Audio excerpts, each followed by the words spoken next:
Greetings and welcome back to the CBMW podcast, your weekly download of cutting-edge complementarian commentary and one-stop shop for egalitarian opposition research. We hope you're listening.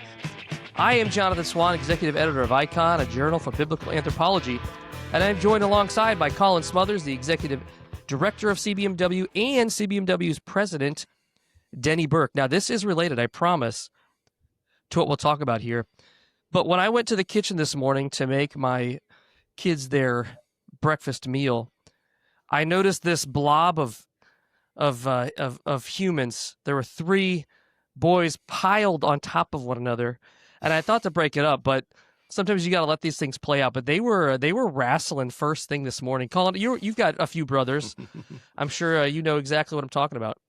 Yeah, I've got three brothers, and I also am father to four boys, and we try to encourage the healthy masculine play. That's right. There.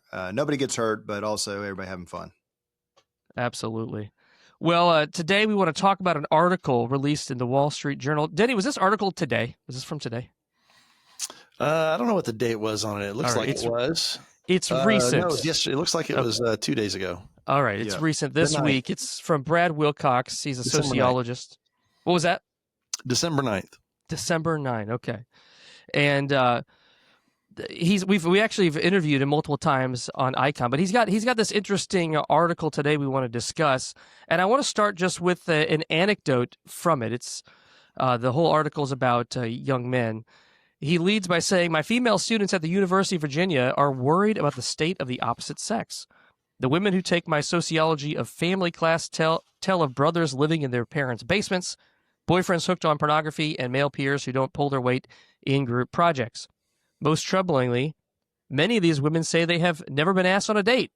Their voices are part of a rising chorus expressing concern about the falling fortunes of our boys and men." So that's sort of his anecdotal introduction. But then he goes on to discuss a book by Scott Galloway, a recent book published just 1 month ago.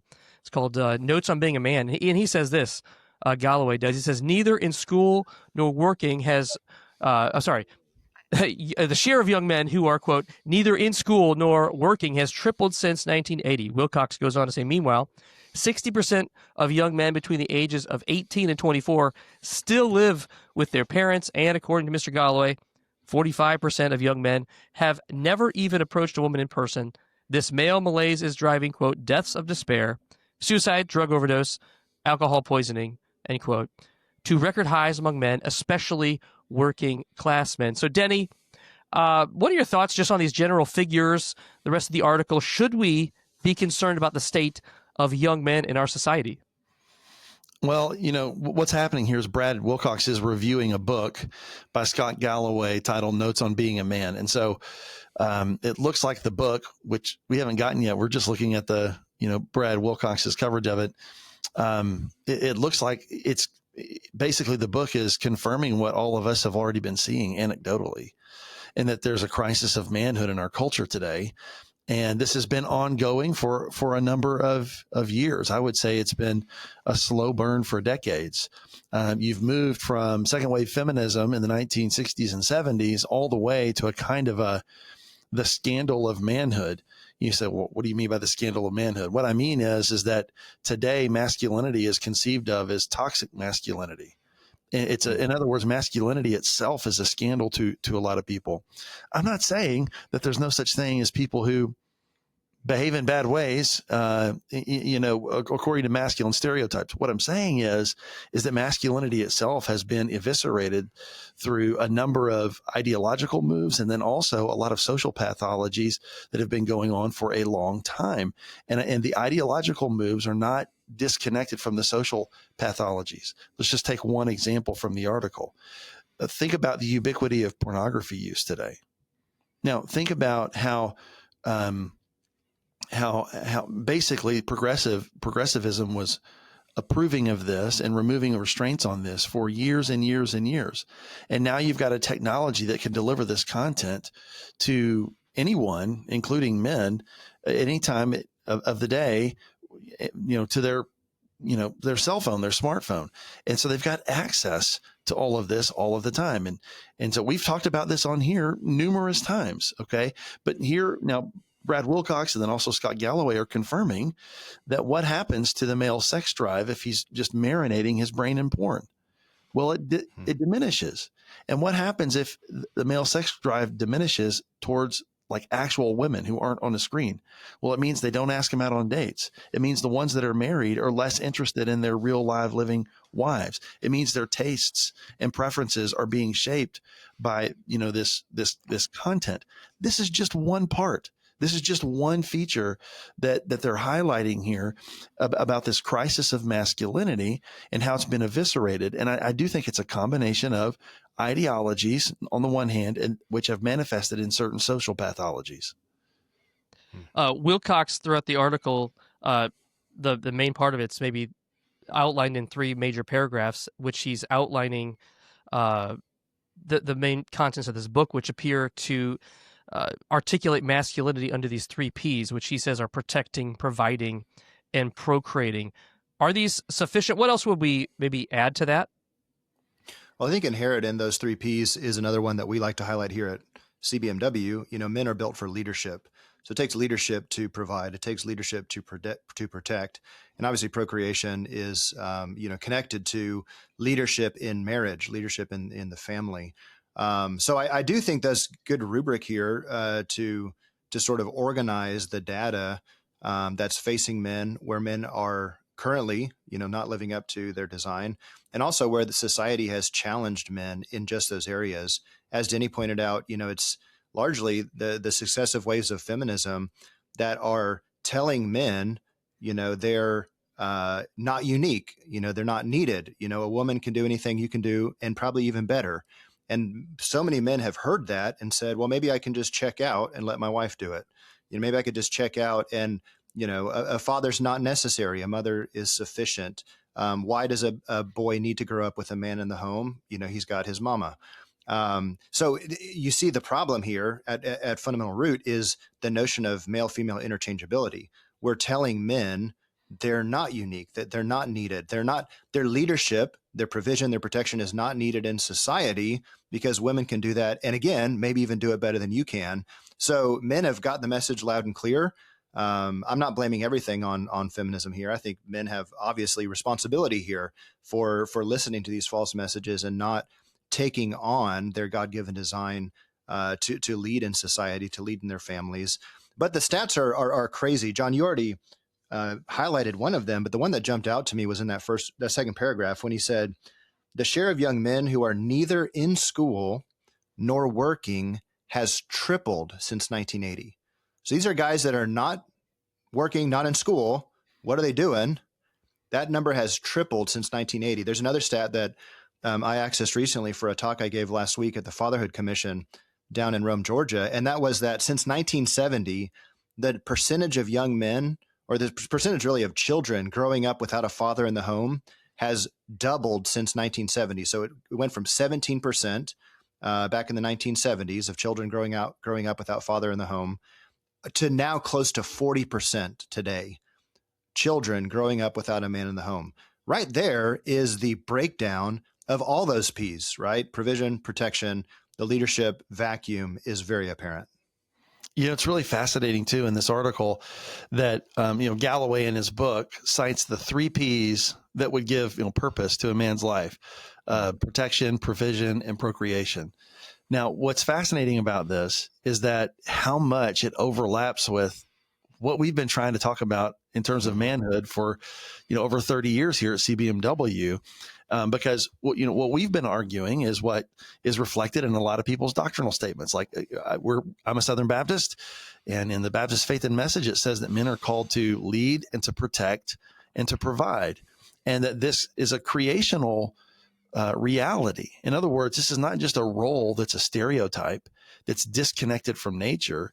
God's original design and creation was for, within a marriage, for a man to lead and to protect and to provide. He's been designed by God for those tasks. And so what's fascinating is that we know this from the Bible. I think we know it from nature. And when men stop suppressing the truth long enough to look at the data, they're coming to the same conclusion. I mean, they really are. Now, the one thing in here that's different is that they say protection, provision, and then procreation, whereas we would say leadership, protection, and provision. I think that's a sign that, well, you know, your researcher there is never going to want to come to a conclusion that would go, you know, full throttle in the face of feminism. And that leadership assignment is something that, you know, a lot of secular people are going to have an allergy to, but we would argue that's a part of God's creation design as well. There's a real structure of authority and submission that God has, you know, prescribed for marriage, that husbands are supposed to lead and that wives are supposed to submit to that leadership, and that, you know, a healthy marriage is going to consist of that. And I would just say that I think women actually want that. I think that they miss it when it's gone, and they don't actually respect the men who won't do that, who abdicate that responsibility. I do think that they are still looking for men to be leaders, even if this is a marketing professor at New York University, Scott Galloway, even if his study doesn't confirm that, it's still the truth.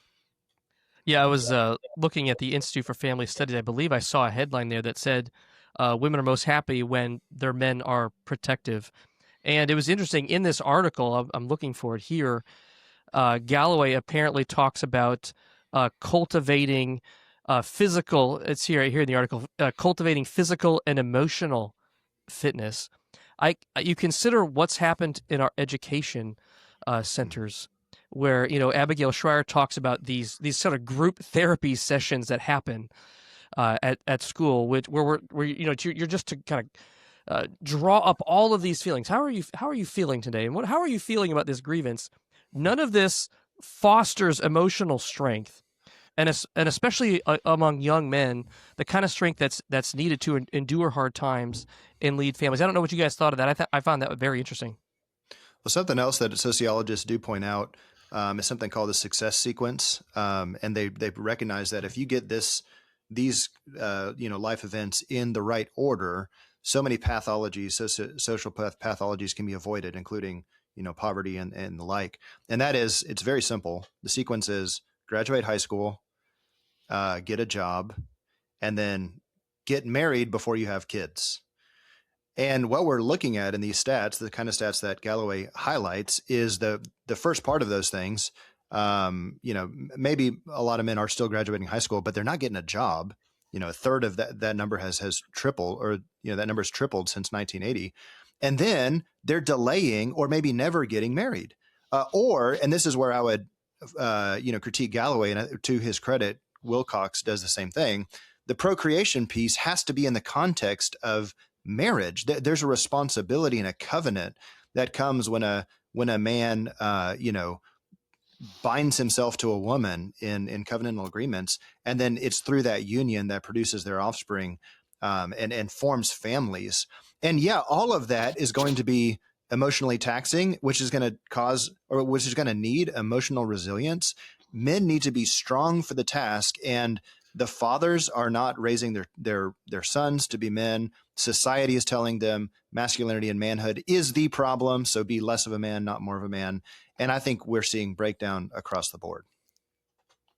Absolutely. And if you want to categorize the pathologies that we're talking about, they fall into the same two categories that the Danvers statement, you know, our founding document here at CBNW, it said the pathologies would be. It was either men are too passive, or they tend towards abuse. Right. Those are the two pathologies. Those are the two species of errors of manhood, where a man would not live up to his responsibilities and abdicate and be passive, not involved in the home, not involved with the child rearing, letting the wife do everything. That's a big one right now, is the passivity. And then a lot of things kind of underwrite that passivity. And then on the other side of that, you've got the men who are abusers of authority, who are, you know, they do live up to the label toxic masculinity. So all these pathologies are breaking down into the same categories that we've been talking about for a long time, decades. So guys, it's clear there are occasional encouraging signs, books like this that seem to get so much right. You know, I think of the last 10 years, you had guys like Jordan Peterson, who are not Christian in any orthodox sense. They claim it in sort of a pragmatic sense. And they've sort of shepherded and parented a lot of young people online. But ultimately, right, the biblical vision is designed to come from the church and should come and only will come from an Orthodox preaching church. What role does the church play, and how can we cultivate a biblical, healthy masculinity within our churches?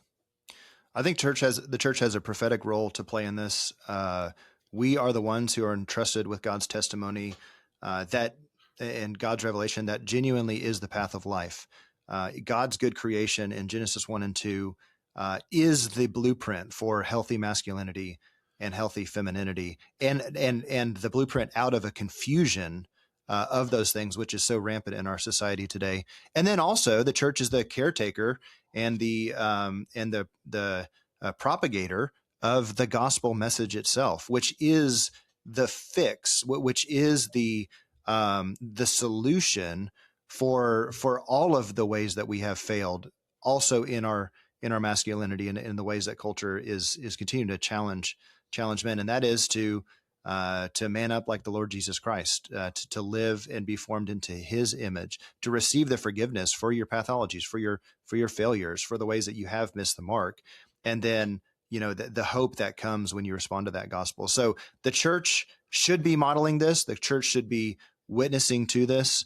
The reality that really is the way out of this mess that we've gotten ourselves into. And really, pastors especially need to not treat this like a third rail. Pastors need to be talking about what the Bible teaches on manhood and womanhood. Mm-hmm. It's not like the Bible's silent on this. It's at the very creation, you've got the paradigm set for manhood and womanhood, marriage covenant, what the roles are within that marriage. You've got a head and you've got a helper.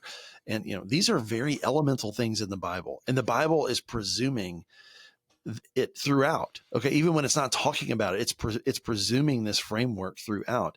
And then you have specific New Testament texts, explicating this. And so pastors have a real burden here to preach and to model what is in the scriptures on these things, even when it doesn't comport with the spirit of the age, because the spirit of the age, hates this stuff, mm-hmm. and has been trying to suppress this forever.